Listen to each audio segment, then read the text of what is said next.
najboljši dokaz.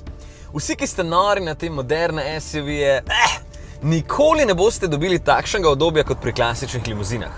V bistvu lahko pozabite tudi tisti, ki kupujete kakšno drugo premijsko limuzino enakega segmenta, naprimer Audi A6 ali BMW 5, ker niti slučajno nista tako udobna kot novi E. Ampak gremo po vrsti. Čeprav je novi E na pogled zelo simpatičen in eleganten, je ravno njegova zunanjost tista, ki je zame še najmanj posrečena. Ob prevzemu za test je bilo na parkirišču kakšnih 20 Mercedes-Benzov, itak vsi v podobnih barvnih odtenkih, in tega E-ja prav nisem našel, dokler nisem na ključu pritisnil gumba za odklep, da so zasvetili smerniki. Mislim, enak je kot C, le malo večji. Vem, mnenje o obliki je subjektivno, ampak zame je premalo posebna, drugačna. Je pa notranjost bolj posrečena, ampak le, če boste doplačali za tale širok zaslon, dober tisočak stane. V bistvu sta dva, tule vmes sta ločena, je pa okvir en sam. In že takoj ga lahko pohvalim, zato ker je ločljivost odlična in takoj, ko se na zaslonu pokaže slika katere od kamer, ki so vse okrog vozila, je okolica zelo razločno vidna. Tudi sicer nimam veliko pripomb. Tale sistem za upravljanje je postal boljši, sicer ne tako enostaven kot pri zaslonih na dotik, sedeža sta krasna in zelo udobna, prostora je spredaj ogromno.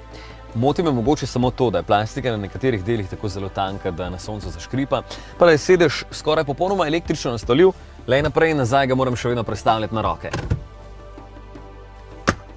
Skoraj 3 metri medosja pomenijo, da je tudi zadaj precej prostoren, čeprav za prevažanje poslovnežev in direktorjev je v ponudbi še S. Tudi prtljažnik s 540 ml ni ravno majhen, je pa limuzinsko plitek. Evo, nazaj vožnja. Udobje je neverjetno, kot bi se vozil na oblaku, zlasti v načinu komfort.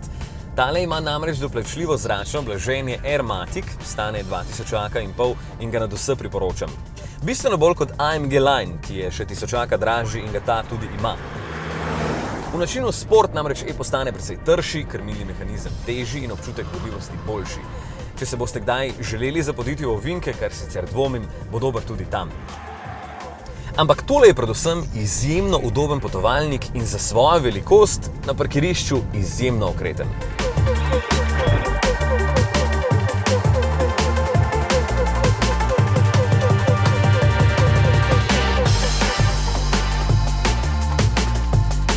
Imam pa še en pomislek, oziroma samo moja ušesa.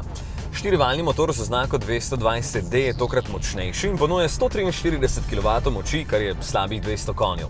Baje bo prav ta najbolje prodajen.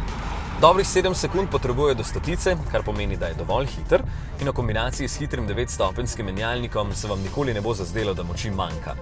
Če boste pridni, lahko porabi tudi okoli 6 litrov. In ker je E dobro zvočno zatesnjen, med vožnjo ne boste slišali neprijetnega ropota, kar pa ne pomeni, da ga ni. Od zunaj je takšen E vseeno nadležno glasen in hladnega boste slišali tudi med vožnjo. Ni sicer grozno, ampak mu ne pristoji, sploh pri ceni malo pod 80 000 evrov. No, jaz bi imel pod pokrovom nekaj 6-valjnega, čeprav vem, da v resnici za to ni čisto nobene potrebe. Sem pa vesel, da Mercedes ni šel preveč v športnost, ampak da ohranja tisto, v čemer je najboljši, eleganco in udobje.